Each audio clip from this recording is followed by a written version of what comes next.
Yeah. Read. You discover in a Muslim lots of good thing. Okay. Very smart Prophet Muhammad. He knew what's good for the future about the body. So look at that.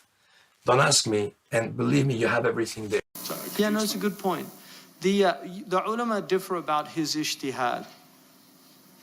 You know, the usuli scholars differ about his ijtihad. Did he make ijtihad, or did he was everything from you know, directly? But he was mulham. Everything he did was through you know, divine inspiration and wahi.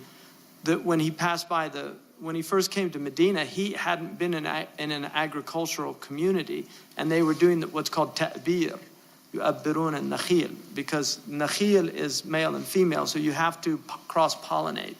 So when he saw it, it seemed strange to him. He just, like, that doesn't seem right. And he made a comment about it. Well, they didn't do it because messenger of God, and so they had a very poor crop that year of dates. And when they told the Prophet ﷺ, he said, you know better about your worldly affairs than I do. Like, you know, he was making a comment of istighrab. He wasn't making a tashri'ah. But in that hadith, we learned so much, because he was clearly differentiating between ibadah and prophetic practice, and then the worldly things. Ibn Khaldun said that the Prophet ﷺ was not sent as a doctor of bodies to teach people medicine. And he said his medicine was the medicine of his people. So when the Prophet ﷺ says to do certain things medically, these are things that were understood to be helpful. Now, there's a blessing in that based on the i'tiqad, like Ibn Qayyim al-Jawziyah says in Tubuh al-Nabawi, that you will benefit from this medicine to the degree with which you believe in the Prophet ﷺ. So the medicine can be efficacious if somebody has very strong iman about it. But we know that generally about medicine. I mean, placebo is based on that. And there's amazing things that people get from having a strong belief in medicine. We know that. So belief is a good thing. But the Prophet ﷺ was not sent to teach the world medicine. And that's why, you know, the idea of just following tibb al-nabawi as the only medicine that you practice is you know, it's denying that aspect that the Prophet said, Antum adra bi umuri dunyakum, you know better the affairs of this world.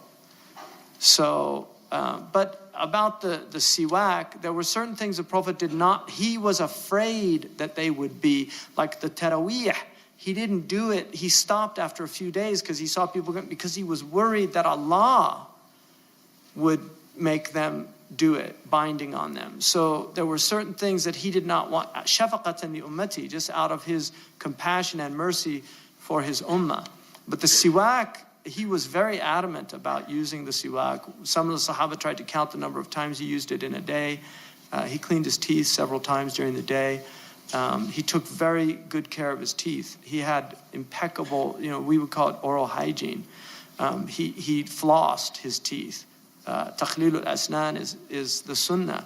Ibn Abi Zayd mentions it in the book of the Sunan, that it's a sunnah to floss the teeth.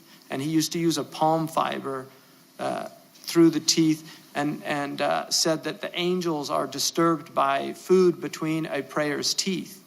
Now, we know now, we're just starting to understand the implications of oral hygiene and systemic diseases. Even like heart disease and things like this are related. Before you go into surgery, you know, they want people to have clean mouths, because it's a way of introducing bacteria into the bloodstream, and people are more susceptible to certain illnesses. So the Prophet, I think one of his miracles is his just his real concern about people's oral hygiene. Washing the mouth after you eat is an amazing thing, especially in an environment where water was not readily available. But the fact that he wanted people to wash their mouths after they ate is extraordinary. Cleaning the mouth during wudu, washing and using a siwak for wudu. If you did wudu 5 times a day, which is mandub, you would be cleaning your teeth 5 times a day. Now, you don't have to use the siwak. A toothbrush is fine. And that he used a siwak. Siwak is actually, if you have it available like these, it's very nice. It's a good, cleans the teeth. And it's also, even now they say you should change your toothbrush,